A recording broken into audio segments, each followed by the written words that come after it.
यहाँ पे भी कर सकते हैं। देखिए हर एक बात में हम लोग वो फेज में भी आएंगे। तीसरा स्तर है, तीसरे सत्र में सेशन में मैं बताऊंगा कि अलग बातों के लिए किस तरह से हम जाने कि परमेश्वर की इच्छा क्या है, वो हम लोग बाद में देखेंगे। पहला हम लोग रिश्तों को पूरा कर लेते हैं, ठीक है। लोग नेक्स्ट इसमें आएंगे शादी, खास करके शादी। नॉर्थ इंडियन लोग जो है, मैं बताता हूँ आपको, आप प्रभु में आते हैं, आप नए लोग हैं, लेकिन आप शादी के बारे में जब भी सोचते हैं तो आप ये नहीं सोचते कि विश्वासी लागी के साथ ही शादी करूं।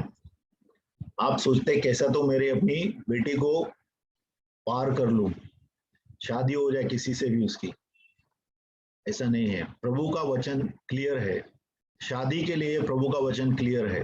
किधर पढ़ेंगे? 1 कोरिन्थियन 7, 1 कोरिन्थियों की पत्री 7वां अध्याय 39वां वचन।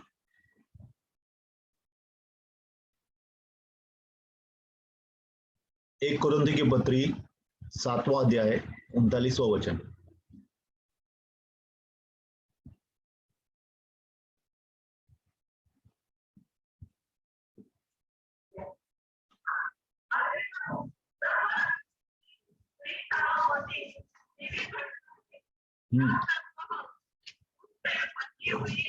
हाँ,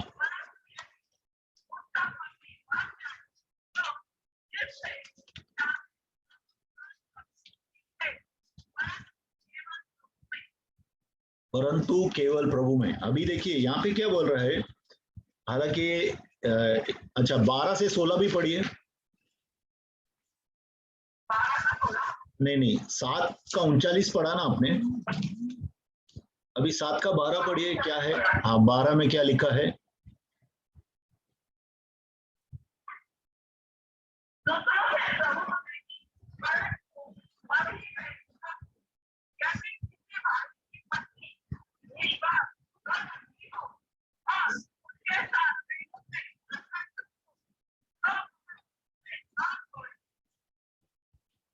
आगे।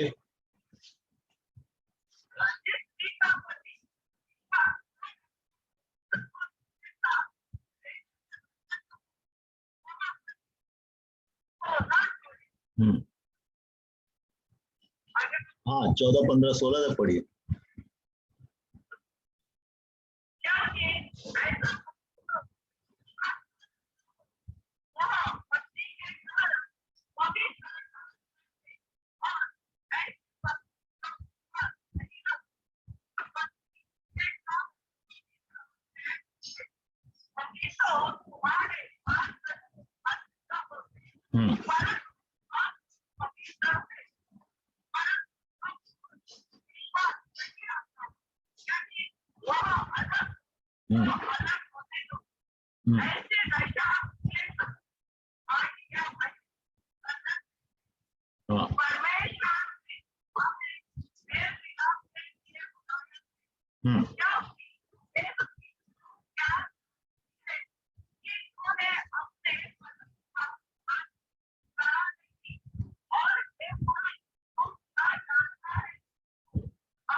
अभी देखिए, ध्यान दीजिए, परमेश्वर का वचन क्या कहता है। जब तक पति या पत्नी जिंदा है, ठीक है, आप उनके साथ बंधे हुए हैं। तो ये कुंवारे लोगों के लिए भी है, ये मतलब इन द सेंस सबके लिए जो ये कहा गया है वो सबके लिए है। तो अगर आपकी शादी किसी को भी शादी करनी है, विश्वासी की शादी विश्वासी के साथ होनी चाहिए। हमेशा ध्यान रखिए, अपने बच्चों को, विश्वासियों को विश्वासी से ही शादी कराना है। तो आप ऐसा मत सोचिए क्योंकि अभी लड़कियां बहुत है विश्वासी लेकिन लड़के बहुत कम हैं, तो किस तरह से हम करें? आप बताइए, आप कितने लोग ऐसा बोलते हैं, हम लोग क्या करें? तो आप इंतजार करें, प्रभु जरूर आपके लिए विश्वासी लड़की या लड़का लेके आएंगे। देखिए कितने लोगों ने, मैंने अपने जीवन में देखा है, जिन्होंने अविश्वासियों के साथ शादी की है। शुरुआत में शादी बहुत बराबर चली है, दिखी है कि चल रही है, लेकिन धीरे धीरे जो है लड़का या लड़की जो भी विश्वासी है वो विश्वास से भटक जाती है। एक लड़की को मैंने देखा है, बहुत ही, मैं उसको अच्छी तरह से, मेरे बेटी के जैसी है। उसने अविश्वासी के साथ शादी किया और अब क्या हो गया है, धीरे धीरे वो विश्वास में पीछे चली गई है। अभी वो कलीसिया में नहीं आती है, वो वचन नहीं पढ़ती है। तो अभी क्या हो गया है, वो सिर्फ क्रिसमस की और ईस्टर की विश्वासी बन गई है। क्रिसमस में और ईस्टर में आती है कलीसिया में। तो आपका विश्वास जो है ना कमजोर हो जाता है, आप विश्वास में पीछे हट जाते हैं अगर आप अविश्वासी के साथ शादी करते हैं तो। क्योंकि सीधी बात है, देखो, आप विश्वास से पीछे तो हटेंगे, उतना मजबूत नहीं रहेंगे अगर अविश्वासी के साथ आप शादी करते हैं तो। क्योंकि क्या होता है कि अविश्वासी के अंदर से जो है, आत्मिक बंधन के द्वारा आपके अंदर दुष्टात्माएं आती हैं, ठीक है। तो इसके लिए हम लोग अपने बच्चों को विश्वासियों के साथ ही शादी कराना चाहिए। एकदम क्लियर है, इसमें वचन एकदम क्लियर है। आप आके पीछे पूछो मत कि ये आया है, ये रिश्ता है, ये जमींदार ठाकुर का बेटा है, और मेरी बेटी को मैं शादी करा रही हूँ, पास्टर आप प्रार्थना करो। ठीक है, अभी पास्टर बेचारा भी फंस जाता है, अभी बोलेगे क्या करूं मैं, मेरी भेड़ है, परमेश्वर की अवहेलना कर रही है, अभी मैं क्या करूं। तो पास्टर लोग प्रार्थना कर देते हैं, लेकिन जो सच है वो इधर है, वचन में सीधा है। वचन है ना, आईने की तरह है। तो आईना आपसे झूठ नहीं बोलता है। आईने में आप शक्ल देखेंगे वैसे ही दिखेगी जैसे आप हैं। उसी तरह से वचन आपको क्लियरली बताता है कि अपने बच्चों की, या आप अगर खुद बड़े हैं और आपको शादी करनी है तो आप सिर्फ विश्वासी के साथ शादी करें। क्योंकि वचन को अगर आप निभाएंगे तो आगे चल के आप देखेंगे कि कैसे भी हो, देखो आपका पति या पत्नी अगर गड़बड़ वाले भी है, विश्वासी होने के बाद भी सीधा नहीं चल रहे हैं, तो प्रभु के साथ आपकी वाचा है, प्रभु का वचन आपने पूरा किया है, तो प्रभु जरूर आपके ऊपर आशीष लाते हैं। ठीक है, और प्रभु आपको बहुत सी चीजों से बचाना चाहते हैं। इसके लिए प्रभु ने ये वचन दिया है हमारे हाथ में। क्यों वचन दिया है? प्रभु हम लोग को गुलाम नहीं बनाना चाहते, हम लोग को आजाद करना चाहते हैं। इसके लिए प्रभु बोल रहे हैं कि सिर्फ विश्वासी के साथ शादी करिए। अच्छा, अभी ऐसा भी है कि कितने लोगों ने शादी कर लिया है और एक पति या पत्नी प्रभु में आ गए हैं, तो भी आप सोचते हैं कि अभी मैं क्या करूं, मेरा पति तो कितना बार, या मेरी पत्नी तो मानती नहीं है, जब भी बोलता हूँ कलीसिया जाने के लिए तो झगड़ा करती है, और मेरा पति जब भी जाता मना करता है, रोकता है, मत जा कलीसिया में, ये मत कर, वो मत कर। ठीक है, लेकिन वचन क्या बोलता है? वचन क्लियर है कि प्रभु जो है आपको डाइवोर्स देने के लिए, तलाक देने के लिए बिल्कुल तैयार नहीं है। प्रभु तलाक से बिल्कुल खुश नहीं है। अगर आप देखेंगे मलाकी की पत्री 2 अध्याय 16 वचन, सिस्टर पढ़ेंगे मलाकी, आखिरी किताब, ओल्ड टेस्टामेंट, हाँ, 2:16 पढ़िए।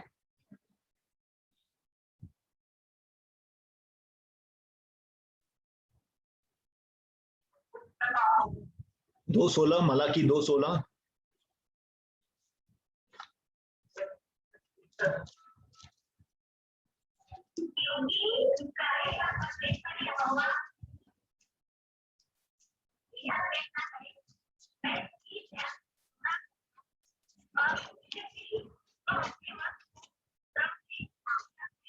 हाँ,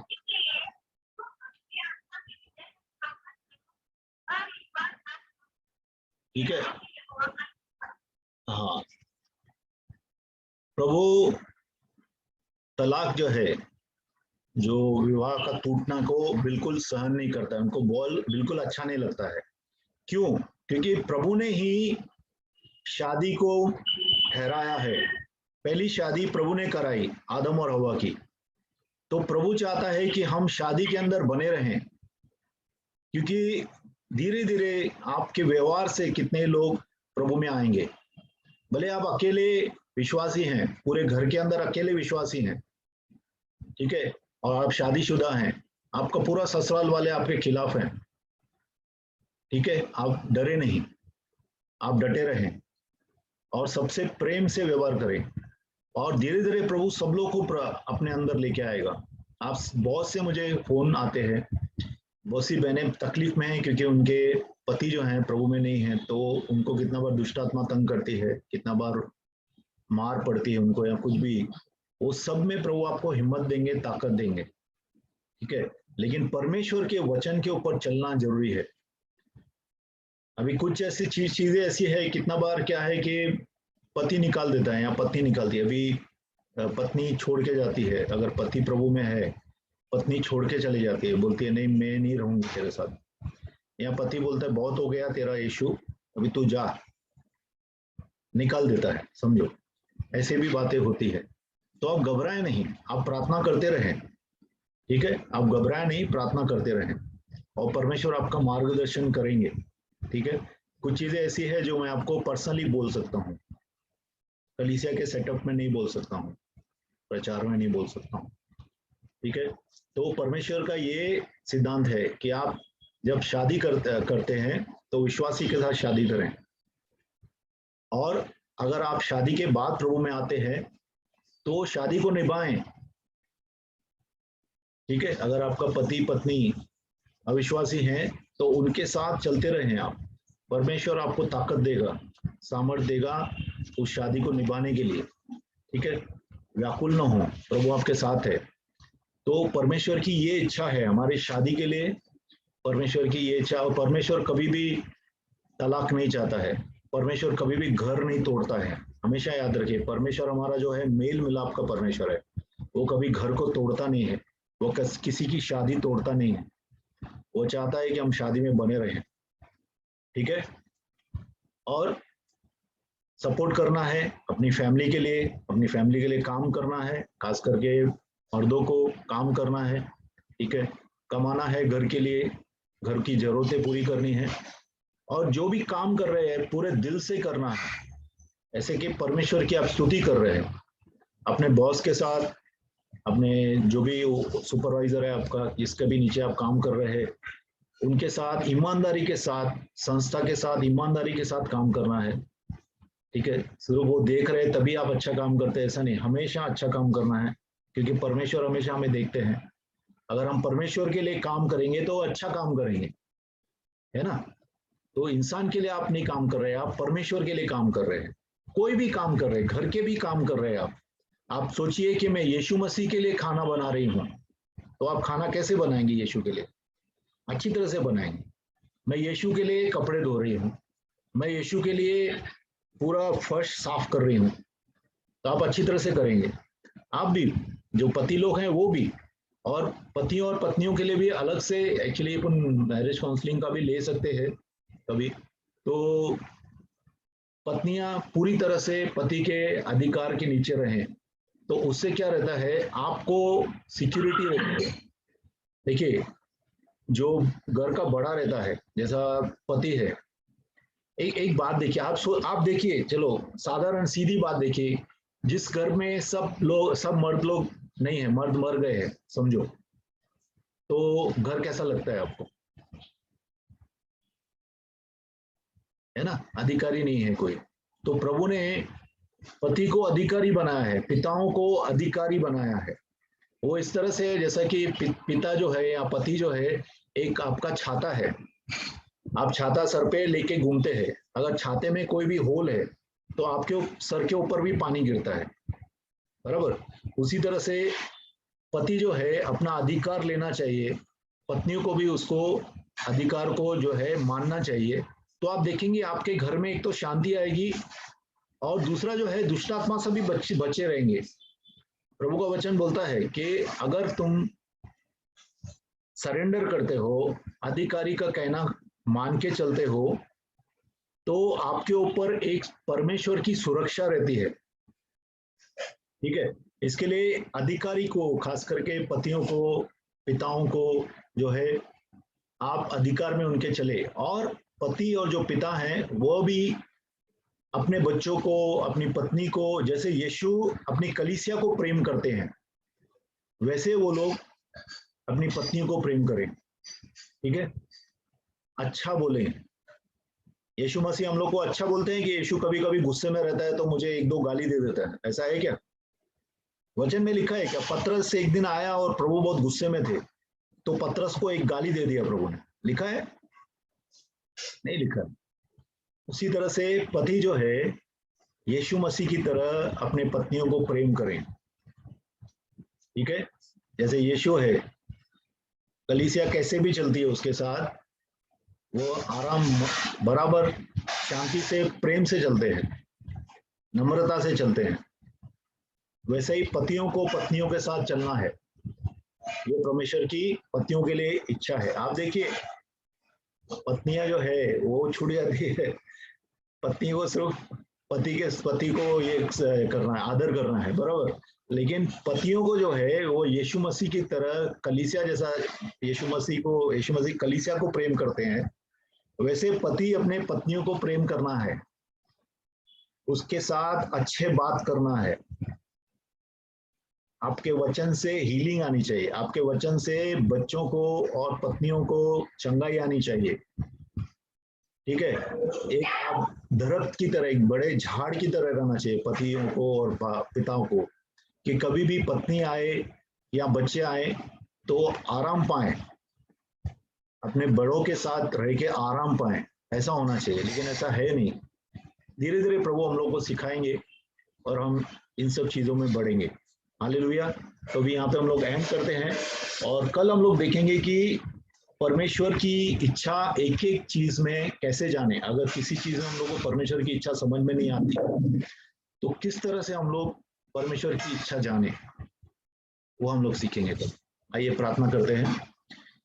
पिता परमेश्वर, आज जो भी हम लोग ने आपकी इच्छा के बारे में कि किस तरह से हम चलें प्रभु, हमारे व्यवहार कैसा हो, पतियों का, पत्नियों का, बच्चों का, हम कैसे काम करें, शादी में कैसे चलें पिता, बहुत सी चीजें हम लोग आज सीखे पिता परमेश्वर। हम लोग चाहते हैं कि मेरे और हम सब के प्रभु दिलों में तू कार्य कर, और जो जो चीजें सीधी होनी है हमारे जीवन में वो सीधी हो, ताकि पिता परमेश्वर हम आपकी शांति हमारे अंदर बढ़ती जाए पिता, और हम आपके राज्य में बढ़ते जाएं और आपके प्रभु स्वर्ग का उत्तराधिकारी बने पिता परमेश्वर। धन्यवाद करते हैं प्रभु, हर एक को आशीष दे पिता, वचन के द्वारा मजबूत बने पिता परमेश्वर। यीशु मसीह के नाम से मांगते हैं।